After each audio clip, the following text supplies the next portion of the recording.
to Artless Nap. Welcome again to Artless Nap. My name is Anthony Pego. I'm your host. I am here today. My co-host, my guest is Tyson Todd Meade. He played with the Chainsaw Kittens, and I've done a documentary on him. Yes. That was a lot of fun. That was a lot of fun. It's gotten a lot of traction. I mean, it's gotten quite a bit of people, quite a few people have come up to me and told me they've seen the documentary, and I'm like, I always ask them, which documentary? And they're like, where you're throwing paint around, and so yeah, it's really gotten a lot of attention. And in that, you were showing us how you do a lot of your artwork, but painting and playing music is not all you do.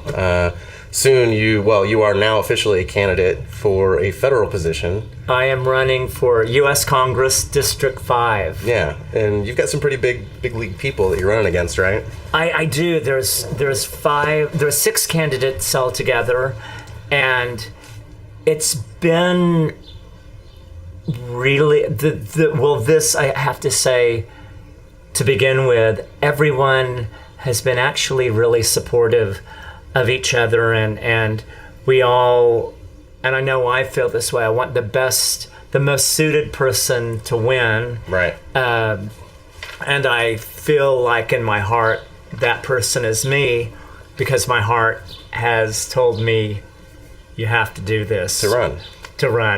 You have to run. So this isn't like a promotional thing. You're not going to drop your next rap album where you're dissing somebody. And No, this is not a promotional thing. It would be a rotten, bad idea for promotion, because I've really enjoyed doing this because it's expanded my brain, but there's quicker, faster ways to promote myself than do this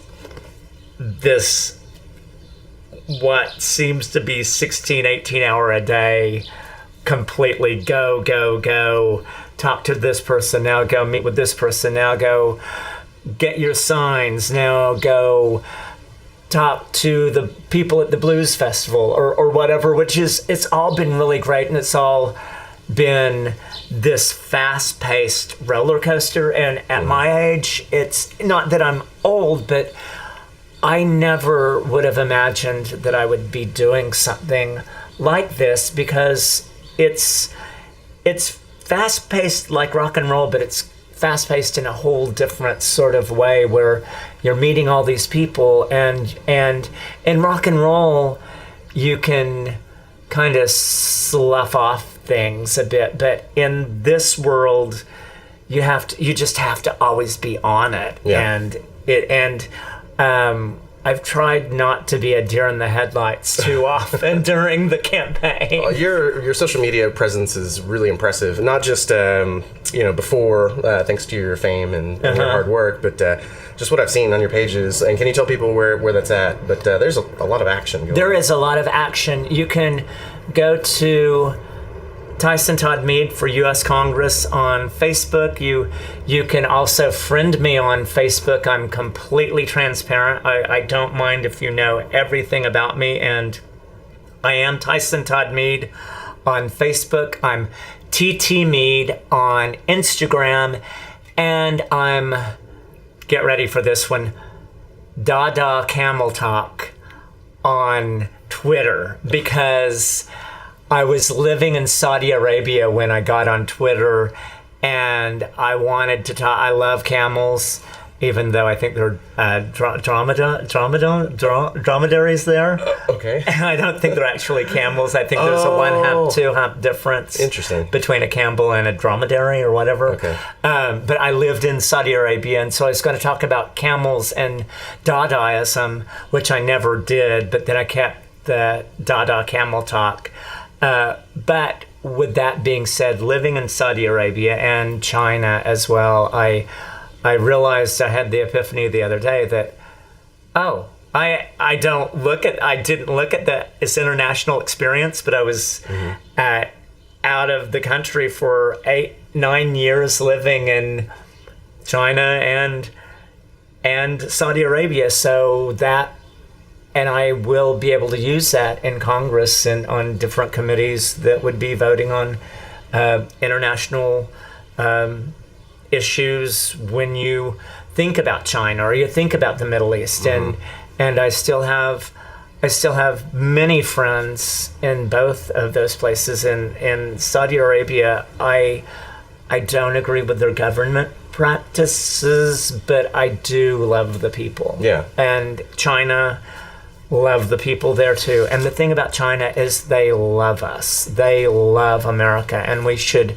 do everything we can to broker their friendship, because we have the best publicity agent, and that is Hollywood. Yeah. They see these Hollywood movies and they want to live like, I've had Chinese friends say, why would you come to China when you live in a place such as America? Right. And I tell them, well, I wanted to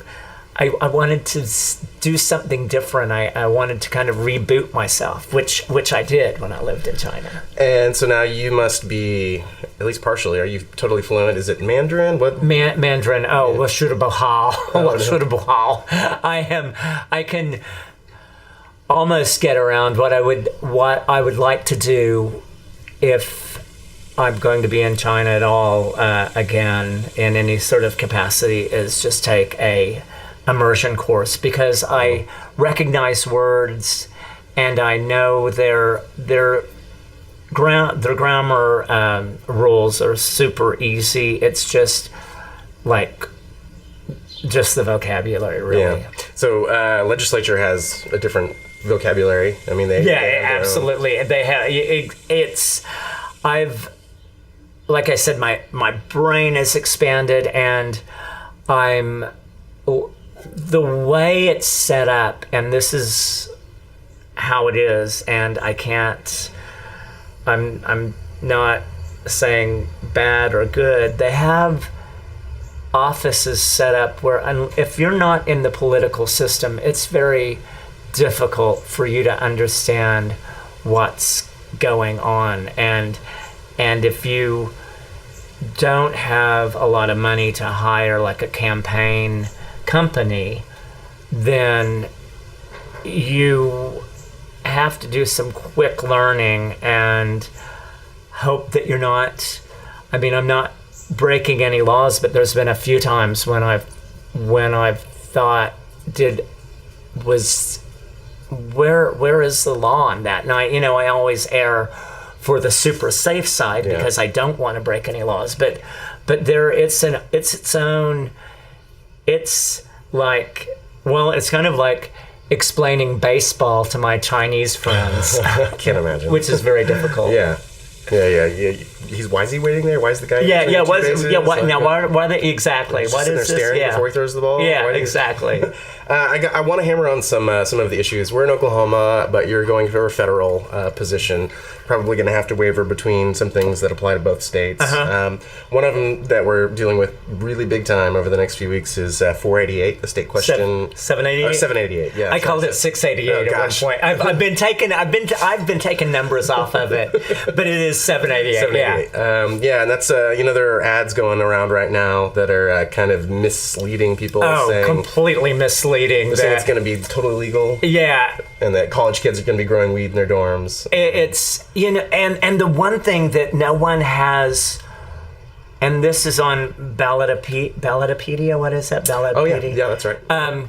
Is that 75% of the tax revenue profits are going towards education. Nice. And no one has really talked about that. And I would think that the teachers, because I am pro public education all the way, and I am pro 788, that we're even having this discussion at this point. And I want to remove prohibition from marijuana altogether. Right.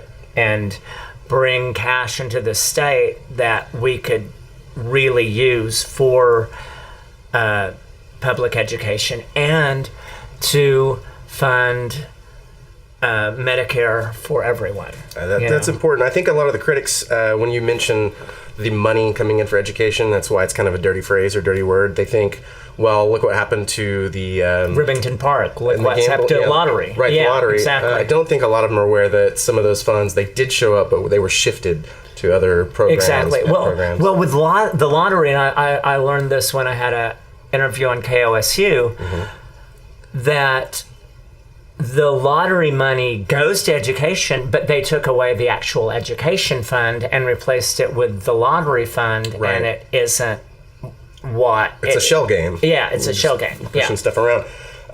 So you're pro, right? Absolutely pro. Okay. I because also, if we decriminalize marijuana, then the incarcerated, the incarcerated, that are on marijuana charges and the like, we can look at their sentencing and pardon when it's applicable. You know? I would assume most of them would lose voting rights. I have to look into that. So. Yeah, and that's the other thing about voting rights. I know that my friend who had some addiction problems and a super guy. He told me the other day. He's like, yeah, I can't vote, and so I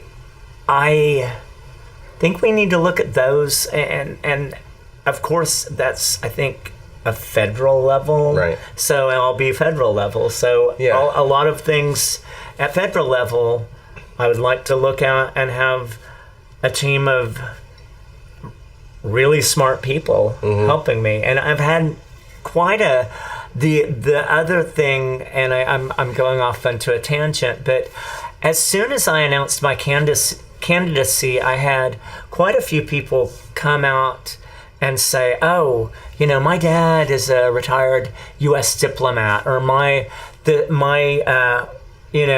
cousin does this, or whatever, and they've all offered their advice and help. And I think because I'm completely approachable and I don't ever say, oh, that's wrong. I just always say, oh, well, let me know more about that. And people, the answers are all there.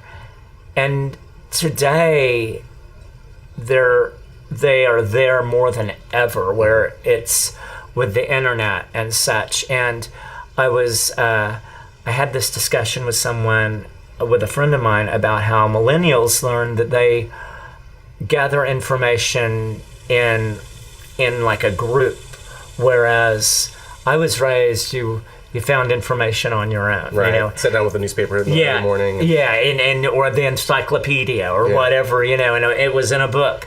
But now I love this new way of gathering information, because I'm more of a, like, hey, I'll do this part, why don't you do that part? And you can do that part, and we'll like compile it, and everybody will have it'll be a shared workload, basically, and we can all analyze it together. Yeah. So we were talking about some of your platform, and you mentioned this isn't part of it, so I don't want to give anybody that impression. But you are a publicly admitted, just an open gay man? Open gay. So will you be the first openly gay man in the seat if you're elected? I assume I will be. I don't even... That's the funny thing, is I don't even do research on that kind of stuff, because it's... I really think the best person for the job, no matter who they are, or beyond that, the person who is going to really make the change, and I think best person for the job sometimes might not be even the right thing. The person who's going to make the change and not be intimidated by really changing what is going on, because I feel like with a lot of politicians that are career politicians, they have to do this to go there and do this to go there. And I've not taken any super PAC. I don't know if it's called super PAC money, whatever. I've not taken any sort of money really, other than $50 here, $100 there, whatever, which isn't. So I feel like I have a very level playing field in front of me where, somebody, if something makes sense, yeah, we'll do it. But so you're not beholden to somebody. I'm not beholden to anyone. I did read that Russell, who I think is the incumbent, right? He's the guy who holds the position. Yeah. He so far has $620,000 donated to this election campaign of his, and that 70% of it comes from out of state, and most of that's from a DC-based or a bunch of DC-based action groups, political action groups. Yeah. So you don't have out-of-state money coming, or if you do, it's not like if I had out-of-state money coming from me, it would probably I will say right now, I will admit that I do have a special interest, and that's art and music and film. So it's very evil of you. I know. It's I want to take over the world with John Waters films. So if I do get money, there may be money coming from like the film industry or the music industry because they believe in what I'm doing. And I might, we might shoot a 20th Century Fox or a Focus Features film here or something, and because that's the other avenue that I really want to go into with this campaign. I mean, there's so many places you can go. You think of the international aspect, you think of the arts and entertainment aspect of, hey, let's just imagine for a moment if something like Dead Center, which I absolutely love, and it makes me so proud to be in Oklahoma, if that was even amped up more to where it had the reputation of like Sundance or Cannes, basically, Right. and people from and I think it will anyway, but if we actually help fund it, then I feel like we could make Oklahoma, and I know people are going to be like, what? This cultural hub. Yeah. Which would be amazing. We're right in the middle of the country. We're in a perfect spot. If we don't, someone else is going to grab it. You know? Well, I have a lot of friends who are working in the film industry, and they say it's growing, and that they say actually California is robbing us of a lot of our talent. I mean, that's not such a bad thing. They're doing a good job. Yeah, exactly. They have some experience. And I've met with Tava Malloy, who's the head of Oklahoma Film and Music, and I was telling her I just want to do whatever I can to promote film, music, art in Oklahoma because we do have so many talented people here. Yeah. Something not so fun, something not as creative. Immigration policies. Do you have? Oh my stances? gosh. Well, what's going on right now is horrendous, and it's inhumane, and it's non-Christian, no matter how much of a Christian picture the crazy Christians that say. I think you might be referencing a little bit like Jeff Sessions getting up there and saying the Bible, says exactly. God says obey man's law because it's God's law too, and then Sanders, the White House press, went up there and said there's plenty of precedents in the Bible for and Jesus weeps basically. This is not when you're talking about if you're talking about Judaism, that's a whole different, that's the first half of the Bible. But if you're talking about Christianity, that's the second half of the Bible. I'm Christian in my beliefs of like, I believe what Jesus taught. Right. Don't know if I'm Judeo-Christian because the Judeo part, little crazy. From what I just listened to sermons and stuff growing up, I learned that a lot of those crazier parts, like how they prepare food and stuff, in part boils down to that was a tribe of people explaining how to survive. Exactly. It was like so much of it then was like a handbook of, we don't have refrigerators in, whatever, 1500 BC so let's figure out how to eat without and keeping meat without dying, or keep the society together. And exactly, because they were really just trying to survive and populate, and there's also, there's of course there's homosexual references in the first part of the Bible, because they want everyone to procreate so that mankind keeps going. And now we don't really have a problem with population, so that it's a little bit of population control. And with the immigration stuff, do you feel like we should limit the number of immigrants that come in, or do you see them as adding something useful to the economy more often than not? Do you? Well, my view on that is a complete overhaul, and I'm looking at what is going on in China right now. They're reestablishing the Silk Road. They're building mega highways. A mega highway all the way to Belgium that'll go actually through Africa. Wow. And I got this from, some of this I knew from living in China, and then I got even more details from my friend who's a retired U.S. diplomat. And they're putting in an infrastructure, and they'll own all of those ports of entry. And so what I think we need to do, and eventually it will happen, it might not happen in my lifetime or your lifetime, is we need to rethink the whole border and capitalize on, okay, let's partner with Mexico, let's partner with these Central America, South America, and just have more of an infrastructure down there, just still be the United States, but have I'm trying to put all my words together because my thoughts are coming faster than my words.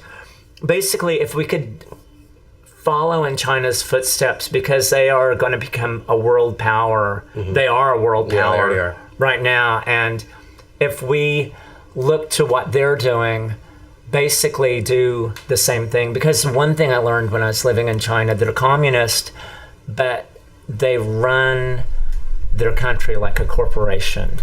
And so it's one guy, one party, but they have basically a board of directors that decide, and they're like, okay, we decide this, boom, this is done, airport. 6 months later instead of 6 years, Right. And things just happen fast there. And I don't want to say that I agree with everything they do, and I know they have human rights issues that they need to solve, but obviously we can clear those rumors up now. So are you a communist? I am not a communist. Okay. And the thing about that is I am not a communist. I think it works for China. It doesn't work for it wouldn't. I don't think it would work for America. And I think America, the thing about China is they don't want to change us. They want us to be who we are.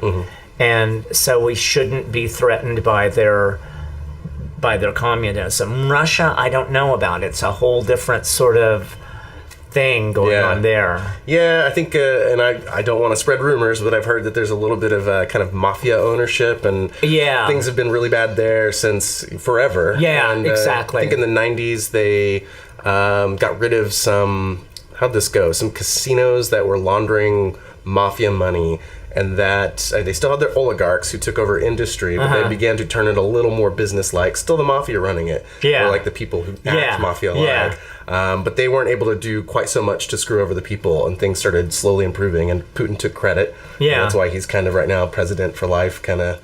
He said he's going to retire. I think he said this is, and who knows? Who knows? I think he said this is his last time. He did step back once and let another guy run, and then he might be on the cabinet over here. Yeah, he might be. Do you have any thoughts on the whole maps projects that have been rebuilding the city? And that's the thing. I know it's controversial.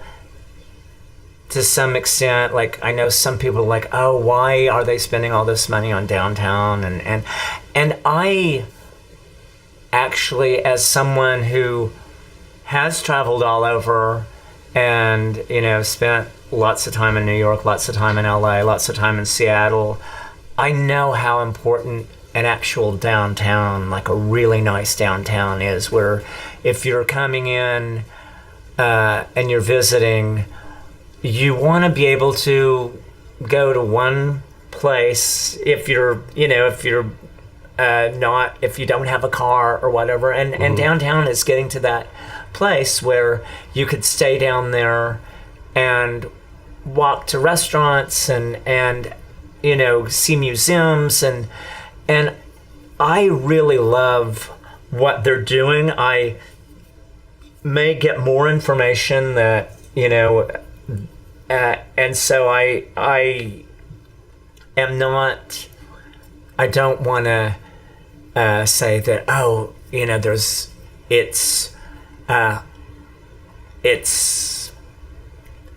I really do love what they're doing, and I am not.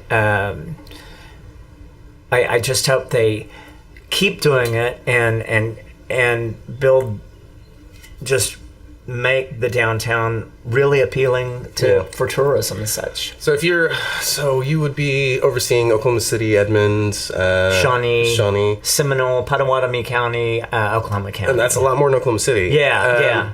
And so when I am elected, I definitely want to reach out to every place and talk to representatives or do town halls or whatever I need to do in Shawnee and Edmond and Seminole and the other different places in Pottawatomie County, and make sure I know what the people as a whole want. And also I have friends that are live like around Lincoln and such, that I want to know what they want, what every ethnic group. You're going to listen to the constituents, but do you have anything that you've seen that you want to further investigate or take action on? Water quality level? What? Yeah, there's like green things that I personally believe in of having more gray water systems in place, which is when you recycle human wastewater. Yeah, like the water, like right now. I mean, this is very small in comparison, but I keep bus tubs in my sink, so there's any water that goes into the bus tubs, I can water my garden with the water from my sink. Yeah. So, use it for, I would like to have incentives, and this may sort of freak people out, where you could do wastewater that is filtered somewhat and have it in a big, whatever 100-gallon thing. I don't know if it needs to be buried in the ground, but use it to water your garden with this water that's just going out of your bathtub or out of your washing machine, or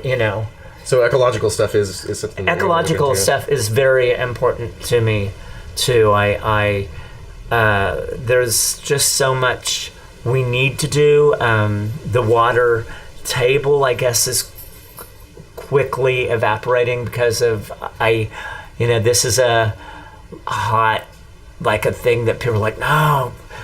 Watering golf courses, I guess, is just like zapping water from the... California has an issue with that too. People are overusing water. Yeah. Farmers are pulling too much of the aquifers when they're not supposed to. The aquifer, the aquifer is slowly draining because of our overwater use. And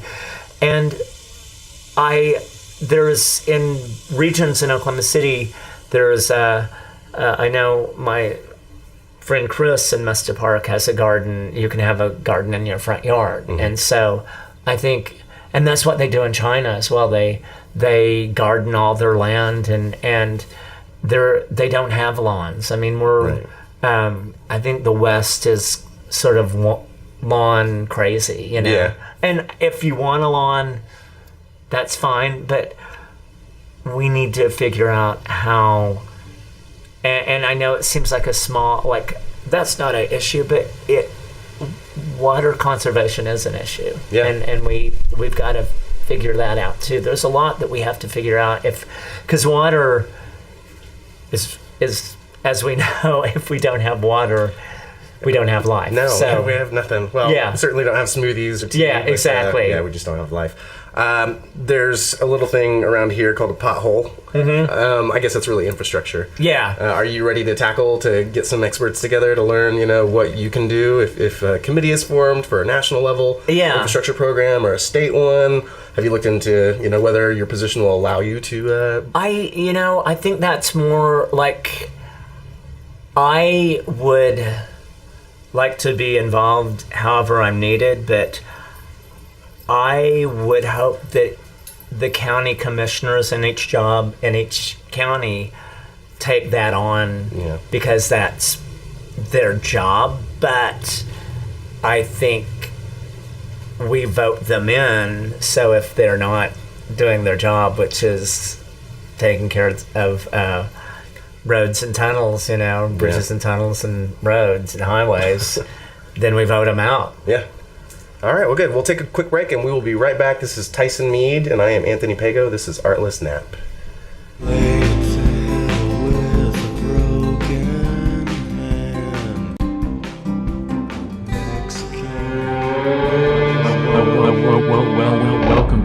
Welcome to Artless Nap.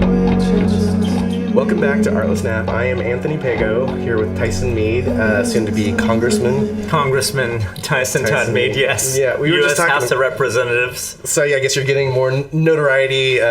People are giving you a different style of kudos when you.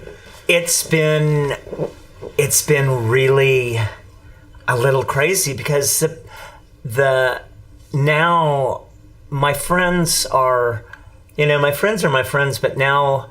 I've had some of my friends that are parents when I walk in to, when they see me out somewhere, they're like, "Hey, Congressman," and they look at me in this whole different light. And I feel like I've made the varsity team or something, because like rock and roll was junior varsity to them, and now it's like, oh, he's a varsity team, he's like professional.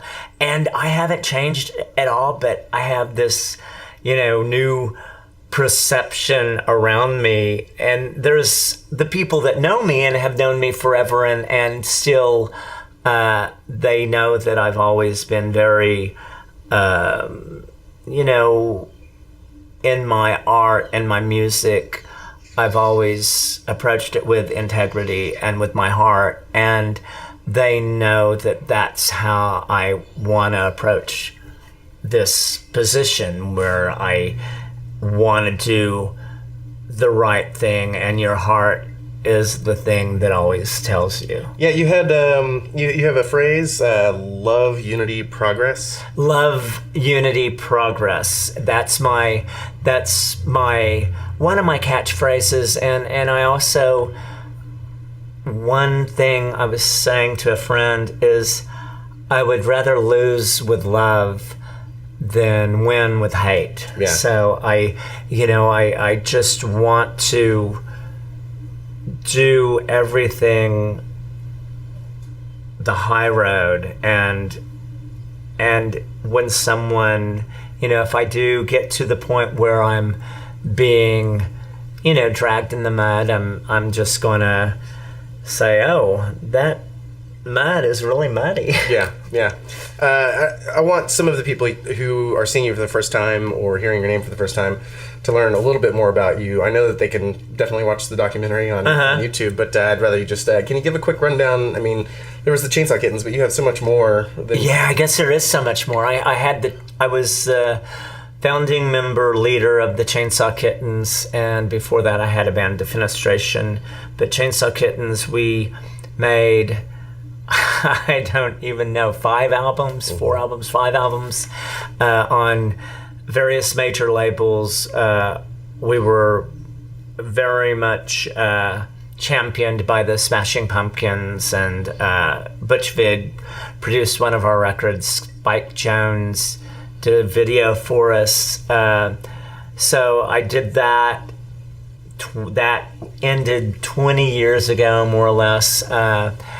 I did a few different things for a while, and then I became an educator. I became a teacher. I taught here in America, in the United States, in New York for a year and a half at John Jay College of Criminal Justice and LaGuardia Community College. I prepared international students for college English. It was one step beyond ESL. So I had international students in my class, and it was the first time that I had really been around people who had just come to America or had been in America and were working these as, cleaning or working as a server at a restaurant or and just the hardships that coming to America as an immigrant,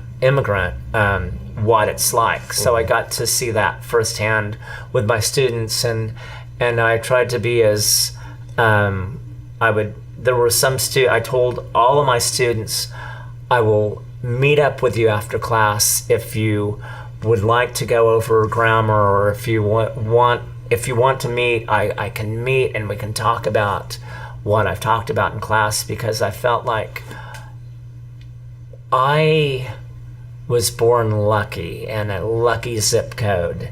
And if you don't have that in your mindset living in the United States, then you need to readjust yourself and say, because it's definitely different. And then from there, I decided I asked my friend who writes as an editor for Lonely Planet, I decided I wanted to go overseas, because living in New York and teaching, I had the option of going basically anywhere in Asia and in Eastern Europe and Russia, and I had, the sky was the limit basically of where I could go teach. And he told me, I've just been to China, you need to go there, that's where you should go. And so I decided on Shanghai, basically because for no other reason than I just love the name. Yeah. And it just has this sort of mystical quality to it. And I got a job at a boarding school in Shanghai and stayed for 8 years and loved it and fell in love with the people. The people fell in love with me.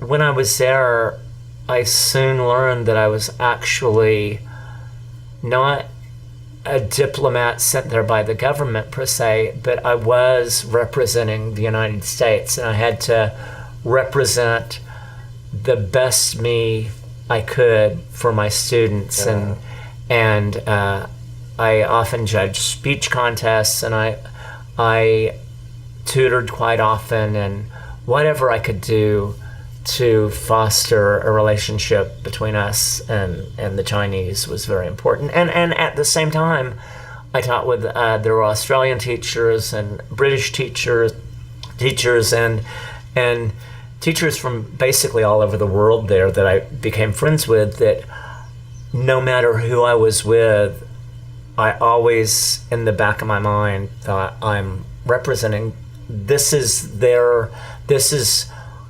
they're meeting someone from the U.S., and I have to keep that in mind. Right. So this wouldn't be your first time having a job where you represent the United States or exactly. And a lot of people didn't even really understand that. But I just knew, I want, if I'm meeting a French person or a German, or I want to be as kind to them as possible, so they know, and they were reciprocal to me. They were everyone was always very kind, and so I think that is important. Not just if you're no matter who you are going to another place, you're representing where you came from, And you're not originally from Oklahoma City. You live in the Plaza District in Oklahoma City right now. I live in the Plaza District. Yeah. And are you from Bartlesville? I'm from Bartlesville. I grew up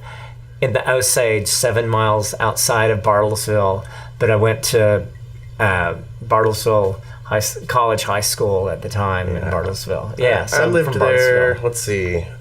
Oh my gosh, I can't remember. This would have been mid 80s, I guess. Okay. I was there and went to kind of a first grade program. Okay, yeah. I don't remember much. I remember tomatoes grew really well there. There were tomatoes grow great there. Onion bulbs and there was Woolaroc. Woolaroc, it's one of my main jams. Oh yeah, Woolaroc, yeah. Is that close? Is that in the Osage? That is in the Osage. That's really actually very close. If you take the back roads, it's maybe 5 or 6 miles from where I grew up. Yeah, from my house. You ever go back? Yeah, I do, because my sister lives there. I have a brother that lives there. I have aunts and uncles and cousins that live there. Wow. And so my grandmother, who's long gone, she was born in 1900 1901 and had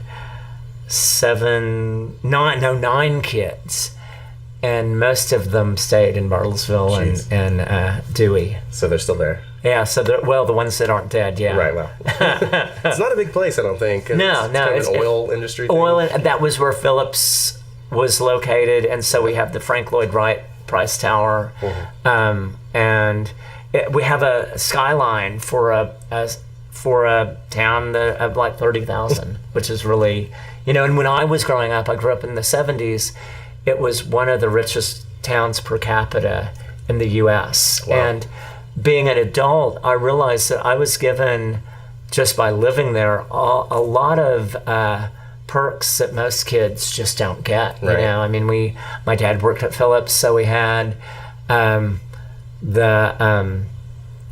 we had the recreation center with a Olympic-sized pool and a bowling alley and all this stuff. Yeah. That really, since we had it, I couldn't care less about it.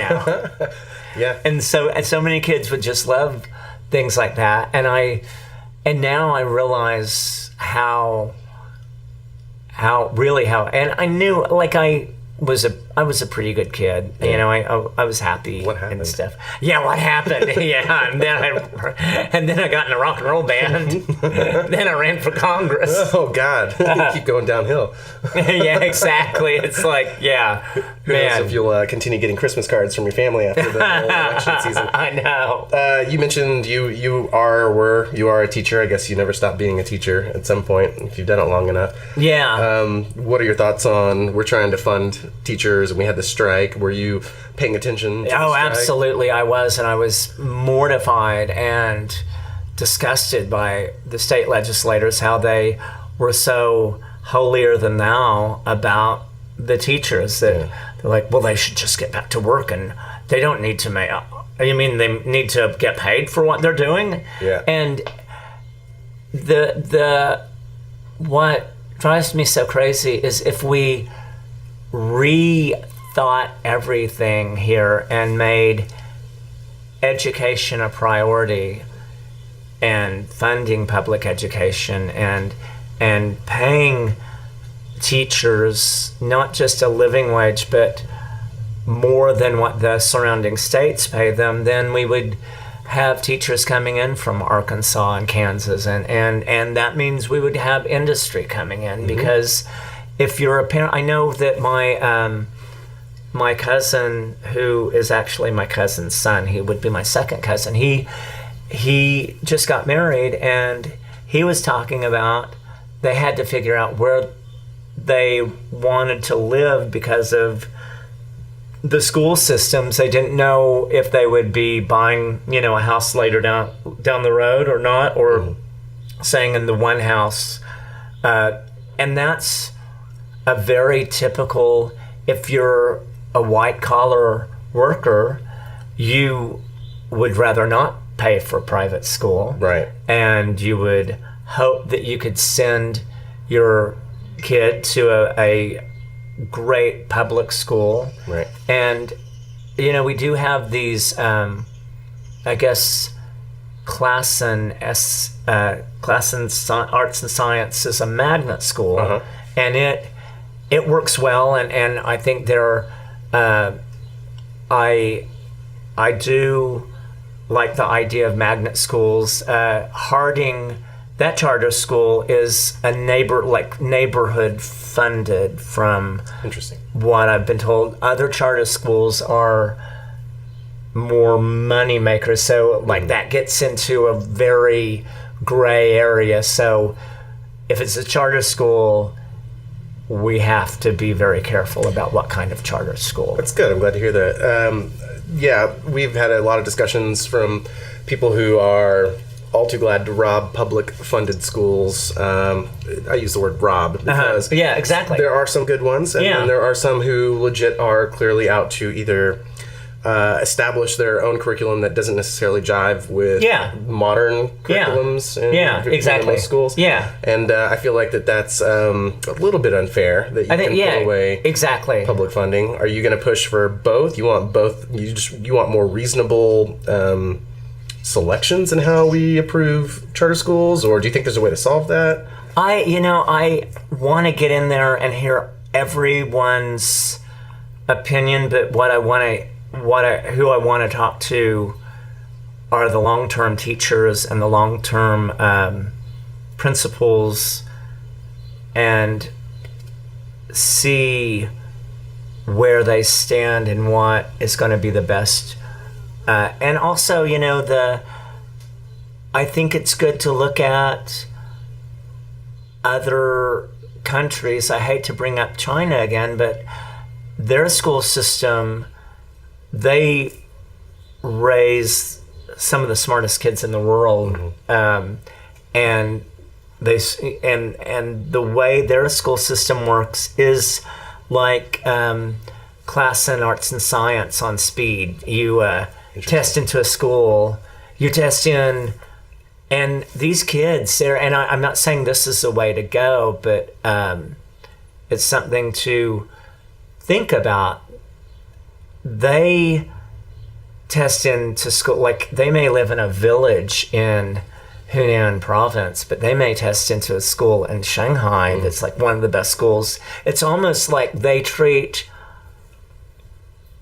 grade school and junior high and high school, middle school and high school, like college. Okay. It's you test in from, and it doesn't, I don't think it's some of it is flawed because you may not be developed like at a young age to be on that treadmill, and it is a treadmill, and there's a lot of pressure on the Chinese students. But if we could find a happy medium, and if you don't want to be in school, then in China they send kids to tech school if that's where they're if that's where they do better. And I do know that a British teacher that I taught with, his wife went the tech school route, but then later she decided to go to college, and she was able to go to college because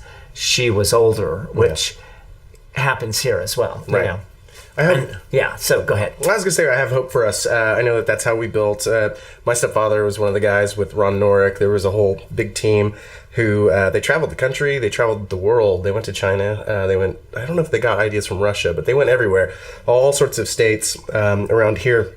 And they tried to find all of their metropolitan revitalization programs, and they didn't just pick one to copy. Yeah. They picked pieces that seemed to work, and they curated something better. And I assume that's the best way to do it here, is if we're gonna revamp our education system, like, carefully, go ahead and allow people to travel, or like encourage that from our officials so that they can see what works in different places. I think that, and I would love to be on the and on an education committee to see to talk to people around the world and really find out what, because the other thing is we've got to realize that we know now that every kid doesn't learn the same way, and we have to take that into account, and we can't keep putting them through this like, cattle, like treating them like cattle or whatever, because everyone is individual, and we need to figure out how to, and I know there are people out there going, oh, well, I went through school and that's just part of it. But when so many kids fall through the cracks now, we know it's a different world than it used to be. And also this is so baffling because I have so many friends that have kids with autism or borderline personality or things that we had back when I was younger, but it was always just like a small percentage. Is it because they've always got this radioactive thing up to their head, and it's like, is that affecting them? And some of these kids were born after cell phones were a thing. So is it because was it something that they have, inherited from a thing in their parents or whatever, And so we have to think, and Oklahoma, when it comes to special needs kids, we need to step it up. Well, and mental health too, for everyone. Definitely mental health. That's a huge deal for the whole nation right now. Exactly. With all the shootings but education, period. I think we should be giving education and quality health care to everybody to ensure that we can manage things as best as we can. It seems to make more sense to, instead of being selfish and saying, well, I don't want my tax dollars to go towards, so-and-so and so-and-so. Yeah. You're going to do better as a society, as a person in a society that's doing better because we're helping all those individuals. Exactly. And that's how it is. I mean, that's just how it is in the rest of the world. And we've got to step up and change. Yeah. And help people, bring them up if they've fallen, Yeah. Okay, so on a lighter note, Sportsball, which is a joke. I mean, it's something people say who don't know much about sports. Sportsball, I love Sportsball. The OKC Thunder, right? I know that you personally know them. Yeah, you know who they are. Absolutely. There's a new movement to try and get LeBron here. Do you have any opinion on who comes into the OKC, who left already? Do you use the word cupcake once in a while to reference KD? Or I really love. What I love about Thunder is that the Thunder brought so many people with different views together, and it doesn't matter what your political stance is. There's a good chance you love the Thunder, and I just love what they've done for the city, and they're almost like our public works. They're one of our best publicity agents, and so I'm all for LeBron. I love Russell Westbrook. He's like the Joe Namath of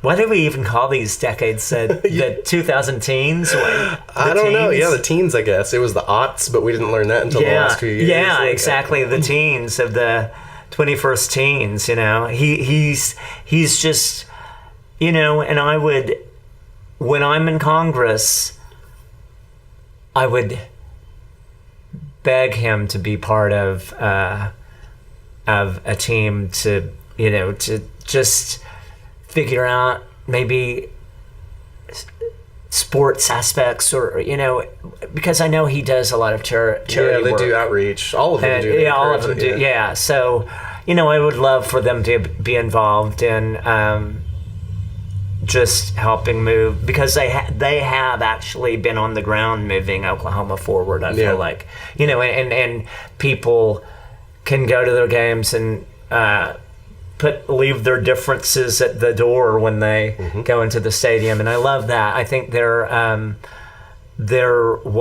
absolutely what Oklahoma needs right now. Yeah. Speaking of outreach, if somebody wants to help you, you have so many events that I've seen posted already, and we're getting really close. We're getting really close. Is like a week away, I guess. Yeah, it's less than a week. Yeah, less than a week. Tuesday. Is this Wednesday? Yeah. Okay. So where are you going to be next between now and then? Oh wow, I will.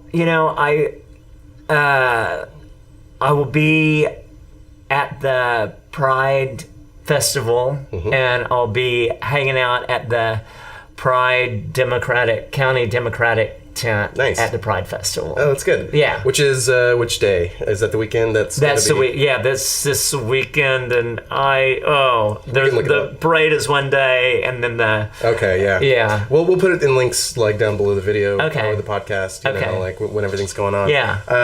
Is there going to be a watch party? Yeah, at VZD's. At VZD's. What time does that start?